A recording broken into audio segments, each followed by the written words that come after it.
तुम मेरे घर वालों के सामने ऐसे बात मत किया करो, उन्हें पता नहीं कैसा लगा होगा। तुम मेरे फ्रेंड्स के सामने ऐसे मत कहा करो, उनको पता नहीं कैसा लगा होगा। तुम जब भी ऑफिस से आते हो अपना बैग कहीं भी छोड़ देते हो। तुम जब भी घर से निकलते हो तुम मुझे ऐसे ट्रीट करते हो, एंड सो ऑन। ऐसा नहीं लगता है कि क्या मैं एक किसी बच्चे की मम्मी हूँ और मैं उसको सिखा रही हूँ? मेरे सारे स्टेटमेंट यही कहते हैं कि मैं किसी की मम्मी हूँ और उसको मैं सिखा रही हूँ कि तुम ऐसे मत कहा करो, तुम उनके सामने मुझे ऐसा मत कहा करो, तुम ऑफिस से आके ये मत किया करो, तुम ऑफिस से आके वो मत किया करो। और मेरे जैसी बहुत सारी फीमेल्स अपने हस्बैंड के साथ यही कर रही होती हैं।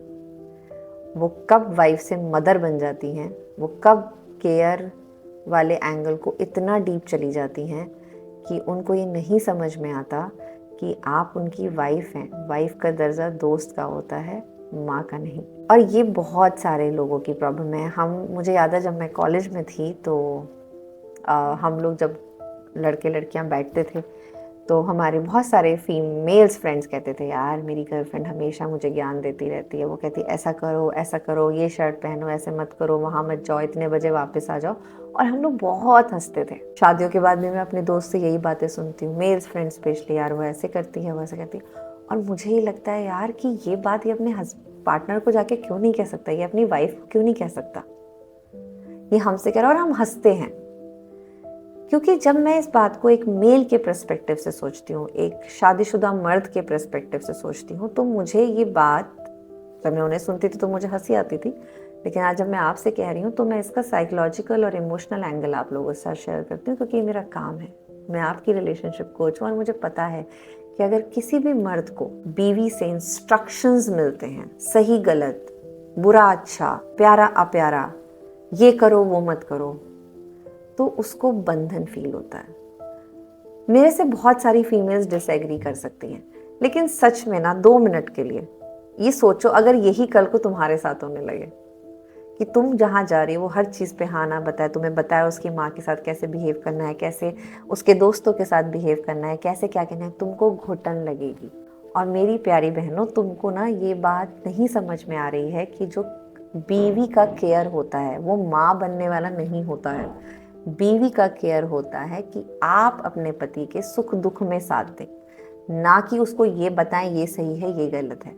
और अगर वो गलती कर भी देता है तो तुम्हारा फर्ज क्या है? तुम्हारा फर्ज है कि तुम उसको उस गलती को ऐसे समझाओ कि वो आपको अगली बार भी आपको ही बताना सबसे पहले सोचे, ना कि ये हो कि अच्छा इसको बताना पड़ेगा क्योंकि ये मेरी बीवी है। और ये प्रॉब्लम बहुत सारे मेल्स में है, क्योंकि मैं जितना फीमेल से बात करती हूँ उतना मेल से मेरे पास आते हैं और वो जब मुझे शेयर करते हैं और जब हम उनको बताते हैं कि देखो वो अभी आ चुके उस जोन में, हो सकता है वो आपकी केयर करती है और केयर का एक जो पैरामीटर है उसका हम डाइसेक्ट नहीं कर पाते कि ये मैं हस्बैंड के लिए कर रही हूँ या मैं अपने बच्चे के लिए कर रही हूँ। हम जब केयर करते हैं तो हमारी केयर मोस्टली एक जैसी होती है, चाहे हमारे फादर हो, मदर हो और हस्बैंड हो। बट ये चीज़ हमें भूल जाते हैं हम कि जिसके साथ मैं बंधी हूँ, जो मेरा हस्बैंड है, जो मेरा जो पार्टनर है, उसके साथ मुझे ज़्यादा दोस्ती वाला रिश्ता रखना है। और आप मुझसे डिनाई नहीं करेंगे कि जो लोग शादी से पहले दोस्त हो रहे होते हैं ना, उनके बीच भी ये प्रॉब्लम आने लगती है कि यार शादी से पहले तो ये मेरी बात समझती थी, अब ये नहीं समझती, अब ये मुझे हर वक्त कहती है ऐसे करो, वैसे मत करो, वैसे करो, ये मत करो, ये मत करो, वो मत करो। और अब मेरा उससे ना कहने का मन नहीं करता। उधर फीमेल पार्टनर परेशान होकर मुझे बता रही होती है कि पहले तो ये मेरी सारी बात सुन लेता, अब नहीं सुन रहा। ऐसा क्या फर्क हो गया होगा? फर्क ऐसा क्या हो गया होगा? क्या उस रात सब बदल गया? उस टाइम सारे ग्रह बदल गए और उस टाइम सारी चीजें बदल गई? बदला सिर्फ आपके उसको डील करने का तरीका। आप अपने हस्बैंड को अब अपनी एक अटैचमेंट, एक इतना स्ट्रॉन्ग अटैचमेंट हो चुका आपका उसके साथ कि अब आपको लगता है कि इसकी सारी चीज़ें की रिस्पॉन्सिबल मैं हूँ। अगर मैं इसके कपड़े संवारने के, इसके घर संवारने की रिस्पॉन्सिबिलिटी, तो ये जैसे बिहेव करता है इसकी रिस्पॉन्सिबिलिटी भी मेरी है। बट गाइज, ये एक गलत अप्रोच है। हाँ, दोबारा सुन लीजिए, गलत अप्रोच है।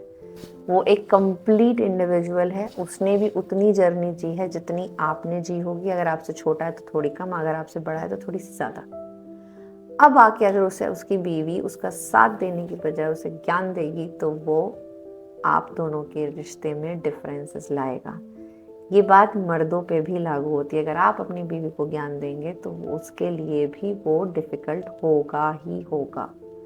और फिर हम जब कहते हैं कि इमोशनल कनेक्शन है ही नहीं, अब तो हम एक जगह बैठते हैं तो हमारी फट से झगड़ा हो जाता है, तो केयर का डिफरेंस समझिए। आप अगर पेरेंट हैं या आप आने वाले पेरेंट हैं या आप पेरेंटिंग काफ़ी दिनों से कर रहे हैं, तो आज के बच्चों को भी वो केयर चाहिए कि वो गलती कर दें तो उनको कोई संभाल ले। बट उनको अगर आप गलती करने से रोकते हैं तो वो आपको रिबेल करते हैं।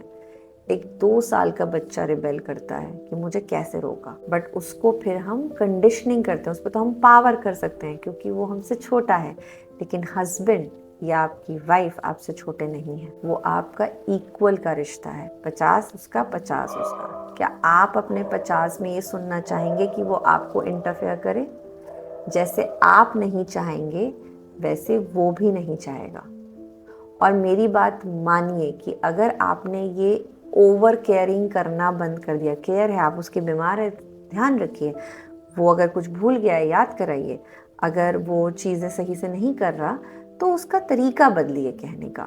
ये नहीं कि तुम तो कभी भी ठीक नहीं करते, तुम तो ऐसा ही करते हो, तुम तो ऐसा ही करते हो, तुम तो वैसा ही करते हो। कोई भी सुधरने वाला स्टेटमेंट नहीं है इनमें से, अगर आपको ऐसा लगता ही है। और वही उनकी मम्मी करती है, उसकी मम्मी हाँ हमेशा ही कहते हैं तू ये नहीं करता, तू अच्छे से नहीं पढ़ता, तू ये नहीं। अब बीवी भी ऐसा कह रही है।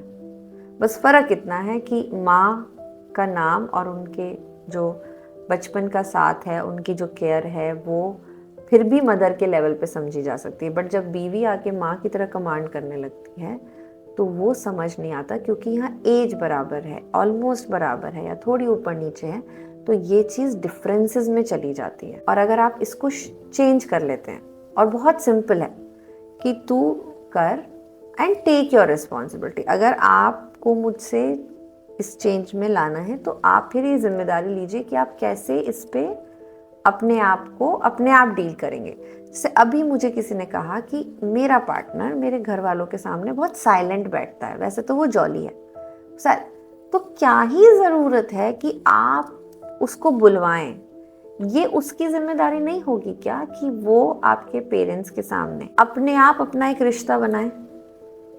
या आपके घर वालों को जैसा जब तक पसंद नहीं, आप उसको उस तरह बोलते रहेंगे, करते रहेंगे, बोलते रहेंगे, करते रहेंगे, और जब वो उस पैरामीटर पे नहीं उतरेगा तो आप दोनों के बीच में झगड़ा जाएगा।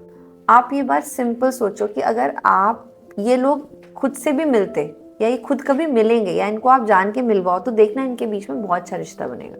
बट जब हम अपने एक्सपेक्टेशंस को बीच में ले आते हैं ना, ये रिश्ता कभी भी पनप नहीं पाता। हर इंसान की ना अपनी एक समझ होती है रिश्ता निभाने की, उसको उसी से निभाने दो। या हर इंसान की ना गलत सही की एक समझ होती है, उसको करने दो और आप अपना करो। तो ये जो डिपेंडेंसी है ना एक दूसरे पे, और ये जो मदरहुड में चले जाते हो आप, वाइफहुड से मदरहुड में, ये डिफ़िकल्टी देगा ही देगा। तो गाइज मेरा बहुत स्ट्रॉन्ग सजेशन है कि आप वाइफ के रोल में ज़्यादा रहो, मदर रोल में मत रहो। जब घर में एक ऑलरेडी उसकी मदर के साथ उसने ज़िंदगी बिताई, दूसरी मदर वो नहीं झेल पाएगा। तो इस कॉन्सेप्ट को हम ये कहते हैं कि आप थोड़ी सी ओनरशिप उसकी लाइफ की, उसकी हैबिट्स की, उसके एक्शंस की उस पर छोड़ो और थोड़ा रिलीज आउट करो अपने आप को। आप बस फिर एक मदर ही बन के रह जाते हो अपने हस्बैंड के। फिर आप कहते भी हो कि मेरे तो 2 बच्चे हैं, और अगर आपके 2 बच्चे हैं तो मेरे तो 3 बच्चे हैं, मुझे 3 बच्चों को देखना है। और उसके लिए भी वो ईजी जोन है, बदलाव का कोई स्कोप फिर आपने छोड़ा नहीं। ठीक है, तो इस चीज़ पे ज़रूर ध्यान दीजिएगा। ये प्रॉब्लम बहुत ज़्यादा हमारे अंदर आ चुकी है, लेकिन हम इसको आइडेंटिफाई नहीं कर रहे, क्योंकि हम ये बात मान के बैठ चुके हैं कि मुझे इसकी केयर करना मेरा जिम्मेदारी है। और उस केयर को हम वाइफ केयर से कम मदरहुड केयर में निकल जाते हैं, हमको पता नहीं चलता। थोड़ा सा कॉन्शियस रहिए और अपने पार्टनर को पहले अपना दोस्त बनाइए, फिर बनते रहिएगा मदर। कभी बहुत ज़रूरत पड़े तो बन भी जाइए, बट हर वक्त नहीं। ठीक है, तो अपने रिश्ते का ध्यान रखिए।